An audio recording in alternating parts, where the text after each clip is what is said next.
the archaeological dig on Mars should have been routine.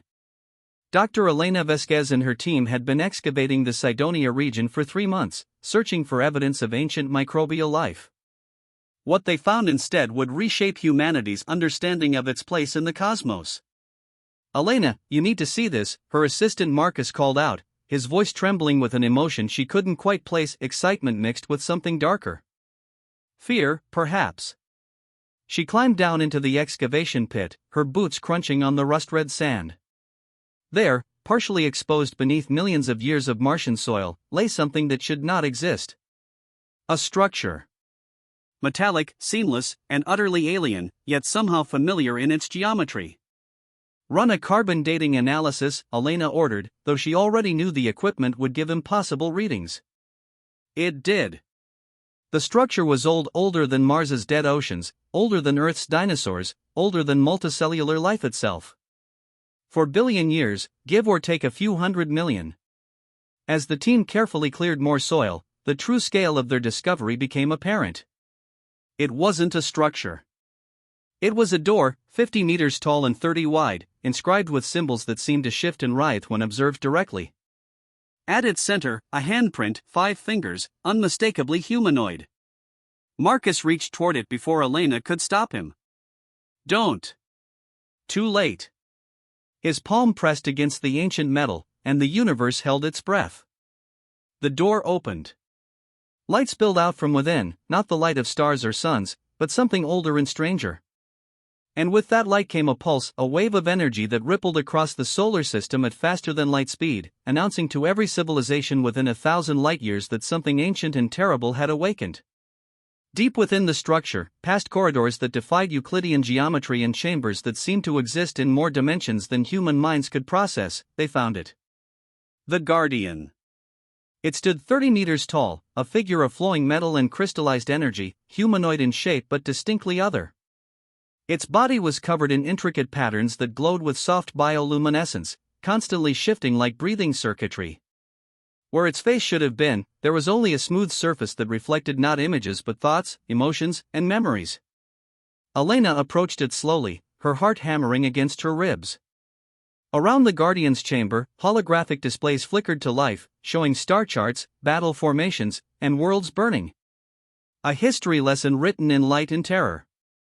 "It's a weapon," Marcus whispered. "A guardian," like the chamber said, "but also a weapon." The holographs told a story millions of years old. Earth had not always been alone. Once, it had been part of a vast network of civilizations, a jewel in an ancient alliance. But war had come, a war so devastating that it had scarred the galaxy itself.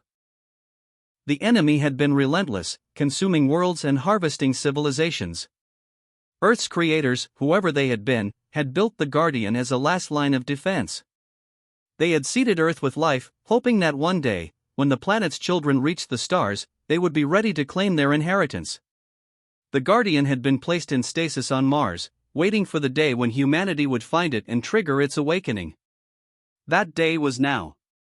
Across the galaxy, 1,000 different species looked up at their equivalent of the night sky and saw the signal. It blazed across quantum channels and hyperspace networks, a beacon that couldn't be hidden or ignored. In the Galactic Council chambers of Proxima Station, the assembled representatives fell silent. Chancellor Voreth, a being of living crystal, spoke first, his voice resonating through the chamber like wind through hollow bones. "The seal is broken," he said. "The Guardian of Earth has awakened." "Impossible," hissed Ambassador Krell, her serpentine form coiling in agitation. "Earth is a primitive world. They shouldn't have reached Mars for another century." "And yet they have," Voreth replied. "The question now is, what do we do about it?" The historical records were clear, though most species had relegated them to mythology. The Guardians had been built by the ancients, the first civilization to achieve faster-than-light travel. They were the ultimate deterrent, weapons of such devastating power that their mere existence had maintained peace for 1,000,000 years. But the ancients had vanished, and their guardians had gone dormant. Over the eons, most had been destroyed, dismantled, or lost. Only a handful remained, scattered across the galaxy, waiting for their worlds to mature enough to claim them. Earth's guardian was the last one anyone had expected to awaken. Humanity was too young, too fractious, too unprepared. "We must contain them," Admiral Krell insisted, "before they learn what they've unleashed." But Vorith shook his crystalline head slowly. "You misunderstand. It is not humanity we should fear. It is what will come for them."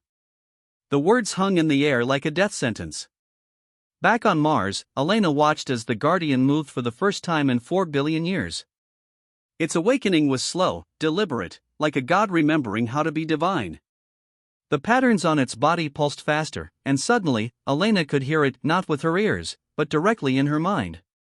"Children of Earth," the voice resonated, ancient beyond measure yet somehow gentle. "I am Sentinel-7, guardian of your world. I was built to protect, to preserve, to ensure that the seed planted in your soil would one day bloom among the stars." "Who built you?" Elena asked, her voice barely above a whisper. "Who are our creators?" "They were called the Architects," Sentinel-7 replied. "They are gone now, consumed by the very darkness I was created to fight. But their legacy lives on in you, in your curiosity, your resilience, your endless capacity to adapt and overcome." Marcus stepped forward. "The signal you sent, what will it bring?" The Guardian's smooth face seemed to ripple, and Elena felt a wave of something like sorrow wash over her. "Attention. The old enemies still exist, scattered but not destroyed. They will come to finish what they started billions of years ago. They will come to harvest Earth, as they have harvested countless worlds before." "Then we're doomed," Marcus said flatly.